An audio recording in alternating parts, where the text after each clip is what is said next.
ইতিহাসে কিন্তু এমন কিছু চরিত্র খুঁজে পাওয়া যায় যাদের জয়ের গল্পের চেয়েও তাদের পরাজয়ের গল্পটা অনেক বেশি শক্তিশালী। সিকান্দার আবু জাফরের সেই বিখ্যাত নাটক সিরাজুদ্দৌলাতে আমরা ঠিক এমনই একজন ঐতিহাসিক ব্যক্তিত্বকে খুঁজে পাই। চলুন এই আয়োজনে আমরা সেটাই দেখব, কিভাবে ইতিহাসের একজন নবাবকে সাহিত্যের মাধ্যমে জাতীয় বীরের এক নতুন পরিচয় দেয়া হলো। কি অসাধারণ একটা লাইন, তাই না? এই একটা বাক্য পড়লেই কিন্তু নাটকের পুরো ট্র্যাজেডিটা যেন চোখের সামনে ভেসে ওঠে। এটা ছিল নবাব সিরাজউদ্দৌলার জীবনের শেষ মুহূর্তের বর্ণনা। তো প্রশ্নটা এখানে, কে ছিলেন তিনি, আর কেনই বা তার পরিণতিটা এমন মর্মান্তিক হল? আসলে এই প্রশ্নের উত্তরটা পেতে হলে শুধু ইতিহাসের পাতা উল্টালে কিন্তু চলবে না, আমাদের তাকাতে হবে সাহিত্যের দিকেও, বিশেষ করে সেই সাহিত্যকর্মটার দিকে যেটা সিরাজের গল্পটাকে আমাদের সবার মনে একেবারে গেঁথে দিয়েছে। তো চলুন প্রথমে পরিচিত হওয়া যাক সেই মানুষটির সাথে যার কলমে সিরাজ যেন নতুন করে জীবন পেয়েছিলেন। সিকান্দার আবু জাফর, তিনি কিন্তু শুধু একজন নাট্যকারী ছিলেন না, ছিলেন একজন দক্ষ সাংবাদিকও। আচ্ছা, সময়টা একবার কল্পনা করুন তো, ১৯৫১ সাল। তখন ছিল পূর্ব পাকিস্তান, চারদিকে রাজনৈতিক অস্থিরতা, আর ঠিক সেই সময়েই একটু একটু করে মাথা চাড়া দিয়ে উঠছে বাঙালি জাতীয়তাবাদের চেতনা। আর এমনই এক উত্তাল সময়ে তিনি সিরাজউদ্দৌলাকে বেছে নিলেন তার নাটকের প্রধান চরিত্র হিসেবে। তাকে দেখালেন একজন আপসীন দেশপ্রেমিক বীর হিসেবে। উদ্দেশ্যটা কিন্তু খুব পরিষ্কার ছিল, পরাধীন একটা জাতির সামনে অনুপ্রেরণার এক মশাল জেলে ধরা। আচ্ছা, এবার আমরা নাটকের একেবারে ভেতরে প্রবেশ করি, সেই মূল দ্বন্দ্বে, মানে সেই বিশ্বাসঘাতকতার বিশাল এক জালে, যার নবাব সিরাজউদ্দৌলাকে সিংহাসনে বসার পর থেকেই চারদিক থেকে ঘিরে ধরেছিল।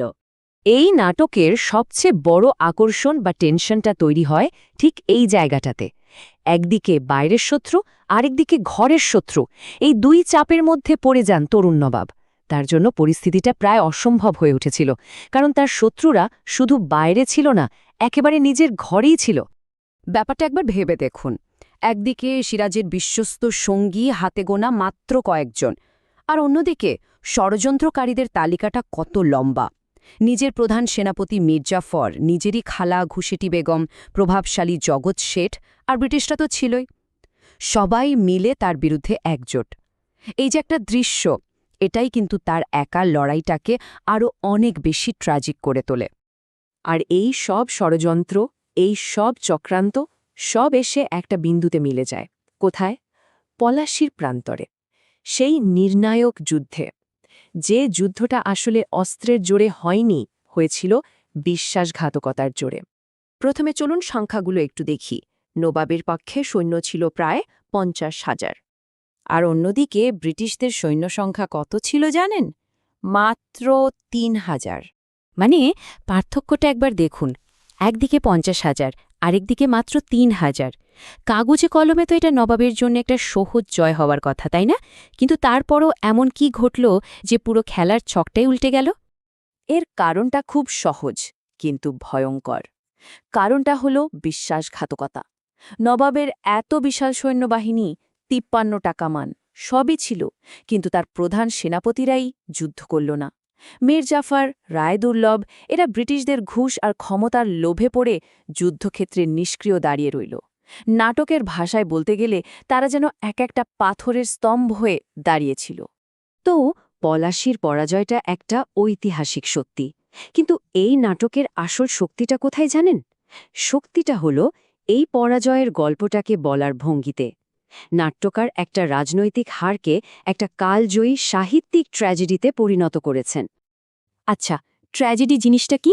ট্র্যাজেডি হলো এমন এক ধরনের নাটক যেখানে কোনো মহান চরিত্রের কষ্ট বা পতন দেখিয়ে দর্শকের মনে একটা গভীর ছাপ ফেলা হয়। আর সিরাজউদ্দৌলা নাটকটি ঠিক এই কাজটাই খুব সফলভাবে করে। নাটকটার গঠনও কিন্তু খুব ইন্টারেস্টিং। ৪টা অঙ্ক আর ১২টা দৃশ্য। এটা একদম ক্লাসিক গ্রিক ট্র্যাজেডির যে ৫টা ধাপ থাকে সেটাকে অনুসরণ করে বানানো। মানে গল্পের শুরু, তারপর ষড়যন্ত্র ঘনীভূত হওয়া, পলাশির সেই চূড়ান্ত মুহূর্ত, এরপর সিরাজের ধরা পড়া এবং সবশেষে তার করুণ মৃত্যু।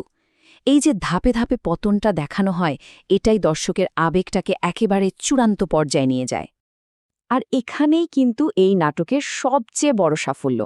এটি সিরাজকে ইতিহাসের একজন পরাজিত শাসক হিসেবে আমাদের সামনে তুলে ধরে না, বরং তাকে প্রতিষ্ঠা করে একজন ট্র্যাজিক হিরো বা বিয়োগান্তক বীর হিসেবে। এমন একজন দেশপ্রেমিক যিনি নিজের দেশের জন্য লড়েছেন কিন্তু হেরে গেছেন কাছের মানুষদের বিশ্বাসঘাতকতার কাছে। তার পতনটা তাই কোনো সাধারণ পতন নয়, এটা একটা মহৎ পতন। তো সবশেষে একটা প্রশ্ন মনে জাগে, তাই না? এই নাটকটা যেভাবে সিরাজউদ্দৌলার একটা নতুন ইমেজ তৈরি করেছে, সেটা থেকে একটা জিনিস কিন্তু খুব স্পষ্ট: সাহিত্য কতটা শক্তিশালী হতে পারে। এটা আমাদের ইতিহাস দেখার চোখটাই বদলে দিতে পারে, তাই না?